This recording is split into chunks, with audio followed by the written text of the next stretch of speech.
in the way that my personal life has. So I'm not scared to take risk, because at the end of the day, I'm still going to come home to my dog and everything's going to be fine.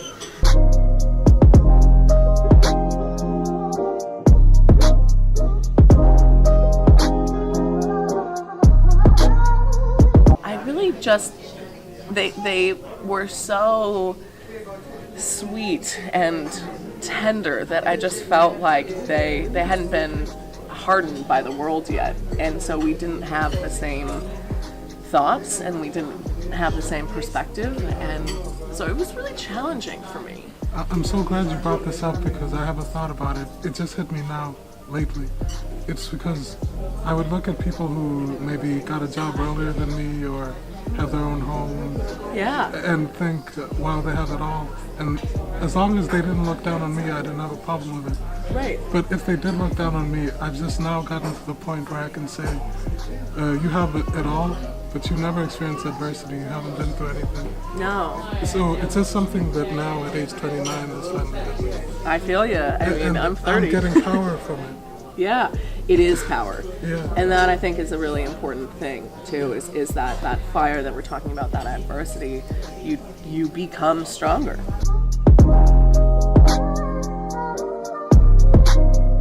I think those moments when you do achieve a goal or a milestone like that, and you do get to turn around and say thank you, I mean, I can feel it. It almost makes me emotional when I think of the few moments in my life when I've gotten to do that. Yeah. It's really powerful for everybody. You know, I think the advocates and your hype people is sort of how I like to think about it. But your advocates truly do get as much out of it when you succeed. Yeah. You know, I feel that way when I see you getting published and writing and doing all your wonderful artistic things. I'm so proud of you. It makes me feel very good inside to see you succeed. So. How do you separate the realness that you put out on the internet versus what you only reserve for your close friends? That's a challenge. It's a really good question.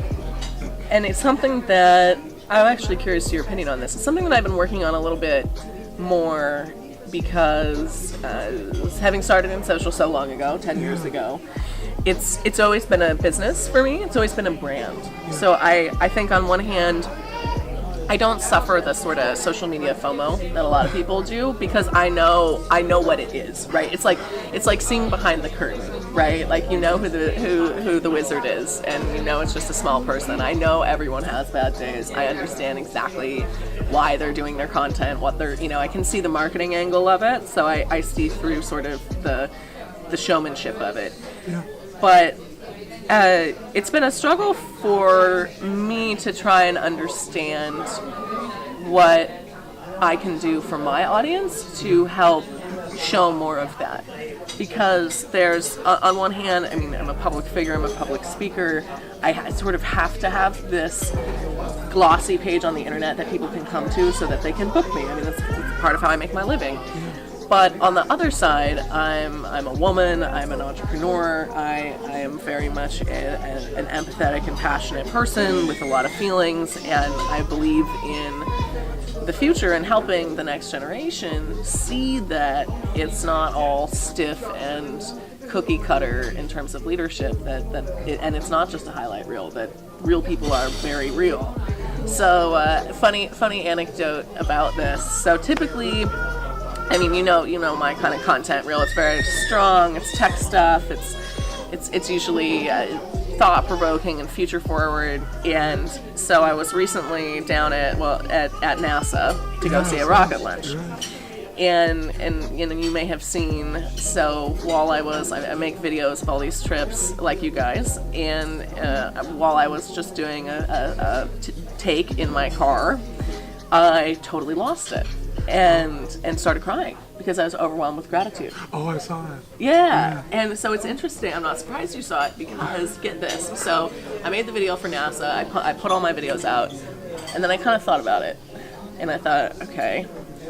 I mean, the message of that video is actually very sweet. It's keep chasing your dreams because they come true. Simple. But I thought, man, can I cry on the internet?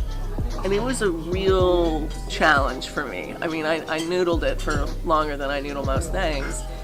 And I just thought, if somebody's out there that, if this impacted one person, it's selfish of me to keep this in. So I thought, you know what, let's give it a shot. It was right around my 30th birthday, so I thought, you know what, turning 30, I'm crying on the internet, I don't care, let's see what happens. And it's my most watched video of the year.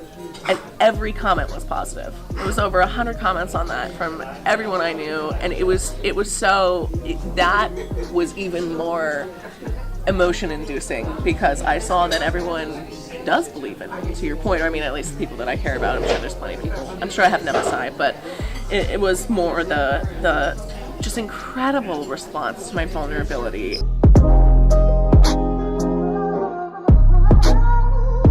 There truly is a craving by a lot of people for really authentic content right now that's better than it's been. I mean, I have not seen this before. It's starting to be seen less as a weakness and more as a necessity. It's a great opportunity. It is. It's a great opportunity, and it's exactly why when I met someone like you, I wanted to make sure that I did whatever I could to make sure you didn't stop. Yeah. Because you have the trajectory, and it's important that people fuel your rocket. There are many paths to success, and sometimes I interview musicians and stuff, and I always ask them for career advice, and sometimes they've taken 15 years grinding, trying to get to the place where they finally get some recognition. Oh yeah, as they say, and I love this line because I remember the first moment it was true for me. I'm hoping I get to have a few of these moments in life, but everyone's an overnight success after 10 years. Yeah. And it's so true because it really is. You worked so hard and no one sees every little tiny step in whatever you're trying to achieve. And then one day, and it's like a light switch or a spotlight, and all of a sudden you've arrived. Yeah. And it's typically without warning, and it's not necessarily in the way that you expected, but you have to be ready to embrace it. You have to be ready, and it's like you building your portfolio is the smartest thing, because when people read my bio, it's a really out-of-body experience for me. Yeah. It sometimes honestly makes me feel uncomfortable because there is a level of modesty that's still within me, despite being an American public speaker, I swear. But I don't know who they're talking about. They read. It doesn't feel like it's me because I'm like, wow, that person. I mean, granted, I'm a marketer, so my bio is pretty legit. But I'm like, who is that person? I want to ask you about accolades, though. Like when you get someone your way to the top or wherever you're heading to, how do you stay in the moment and not just chase the next accolade? It's interesting. So, and that's a really good question. You got some great questions. It's an excellent question. I think for me, so I'm lucky. I was raised by, my parents met as yoga instructors. So I grew up in a very household, very present. Meditation and yoga are a big part of my personal wellness as well as my family. And so being present is not just a new age concept for us. It's a part of being, right? Yeah. And so I feel grateful that I had that background because I think that has helped. And to be really honest with you, to my earlier point, I am almost in disbelief when those moments happen because, you work so hard and you're trying, and I imagine this is how they feel when they launch a rocket or something happens. You kind of knew it was supposed to, you knew it could happen if you did all those things, but when it really happens, it's completely overwhelming. And for me, I guess the theme of this conversation is just going to be me crying. But, when those moments happen, I'm truly just shocked and very, very emotional. And it's the easiest part for me, and I actually encourage people when something really special happens or you are setting an intention, you need to say it out loud. Because saying it in your head is not the same thing. That's so true. And when you, I just remember calling my mom the morning I found out I was a Forbes 30 under 30. And I kind of tried to play it really cool. like, hey mom, what's up? And she's like, oh, you're just calling before you go to work? What's up, honey? And I'm like, oh, I just wanted to check in. And so I like got her to talk about nothing for 5 minutes from the night before. And then I said, oh, I just wanted to let you know, by the way, your daughter's a 30 under 30. And I cried so hard on that phone call, and so did she, of course. But there was something about, it wasn't just seeing it on the internet. It wasn't having a friend text message me. It was saying out loud, owning that was me. That was not, it wasn't something someone else was saying. It wasn't something happening over here, but it was actually something I was going to be able to say for the rest of my life, which was, granted, now I'm 30, so it gets a little weird. But the point being that I think sometimes you just need to celebrate, and it's okay. Like, the ego is such a tricky thing, but when you do have those moments, like, I am so pro champagne moments. I think, you and I have talked about this, like, I think I talked about it at CBS. You have to celebrate, and you have to decide what's going to be a celebratory moment, and it can't always be something crazy. Like, yes, celebrate if you write a best-selling book, but also celebrate every time you successfully publish and somebody gives you great feedback. Yeah. That's worth celebrating. And I think that to me is one of those things. Like, I work to celebrate. I really like the opportunity to sit and revel, and it's it's nice. I don't think I really have a choice, to be honest. And I'm not one of those Silicon Valley people that is obsessed with performance to the point where I can't sit back and enjoy myself. I think I have a little more, I'm Scandinavian by descent, maybe that has something to do with it, but I think I have just a little more internal balance, and I don't think that's healthy. I want to set an example for any young person who's trying to succeed, and that example can't be working 125 hours a week, completely burnt out, with bad relationships with your entire family because you don't talk to anyone. It needs to be an example of, I worked my ass off, and now I am going to take a couple days and enjoy it, or at least say thank you. And to your point, to write those letters, and I think that action, actually what you described, the phone calls I made before I publicly share any good news, those are always the very special phone calls. Where I've learned that it's important who you say it to as well. Mm-hmm. Like, when I have a good moment, I like to go back to my phone and talk to them about it. Yeah. And that takes it to another level. Oh yeah, well, you share the magic. Yeah. It's a thing then, you've said it out loud to the point. And about saying it to your mom, the best thing about saying it to a mom, a good mom, is that she would have been proud of you if you did like a lot less than that. Mm-hmm. So when you do something really great, I don't know, like, she would have been proud anyway, and that makes it even more special to share to them. Oh yeah, because I think she's just as, if there's anyone who knows where you came from, it's your mom, right? It's great that we're doing this, but it's more about our connection and getting to share our stories. It's not about anything else. It's like, there's so much joy in that.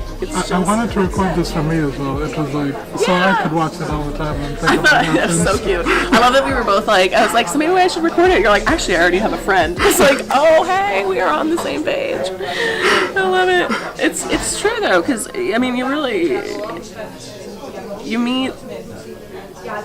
you will meet a handful of people in your life who will strike you with their passion and their empathy, and it's a combo that doesn't come very often. You meet very powerful people, very direct people. As a speaker, I meet pretty much every personality on the circuit, so it's kind of comical. So many egos. But every now and again, you see someone, and like I saw it in you, we saw it in each other. There's a reason we wanted to talk, but you find that spark with someone, and you're like, oh, hi. Okay. We're speaking the same creative language. We're speaking the same sort of human tone. It has nothing to do with where we're from, where we live, what languages we speak. It's not about any of that. It's like a vibration. Like, you can just sort of pick up on someone being on your wavelength, and it's super cool. And that to me is the best part of a global community. So I'm glad. Yeah. How do you define success, or what's success to you? Ooh, man. This has been very much an evolving definition for me over my life. I used to define my success very linearly. You know, was I the best in the class? Was I fastest? Was I doing an internship earlier than everybody else? I was always trying to be first. I was definitely very much a perfectionist to a fault, to a very self-harmful state at a point. And so to me, success was on paper back then, growing up. And I think, not that we're old by any means, but not being a child anymore, I should say, not being hyper young, I very much realized success is enough. Success is a content of feeling, or a sense of contentment. It's kind of like feeling hygge. It's like, if I can take care of things, financially, it doesn't have to be an extreme surplus. Just want to be able to pay the bills and to live my life, to have a bit of balance, to hike with the dog when I'm home and not on the road, and to get to travel and come to countries like this and be with wonderful people like you. I mean, to me, that is success. And I'm not defined by the numbers in my bank account or my business, my title at work. I think a lot of people get really obsessed with titles. And I think one of the things, and status, and one of the things that I love about being an entrepreneur, I mean, my title is founder and chief unicorn. I mean, you can just be whatever you want. And so for me, I think that while entrepreneurship is super risky and harder in a lot of ways than, say, having a traditional job, for me, I didn't want to have to feel that pressure to have a company define success for me.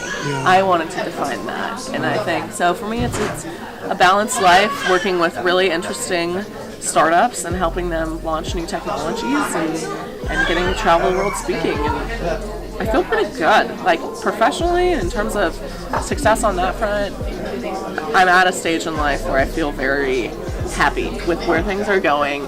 And I feel, imposter syndrome, I think, is something that we all face, something I've really, really struggled with, still kind of struggle with sometimes. But I really like how things are tracking, and I feel less like everything's just going to fall apart tomorrow, which is how I felt my whole life growing up.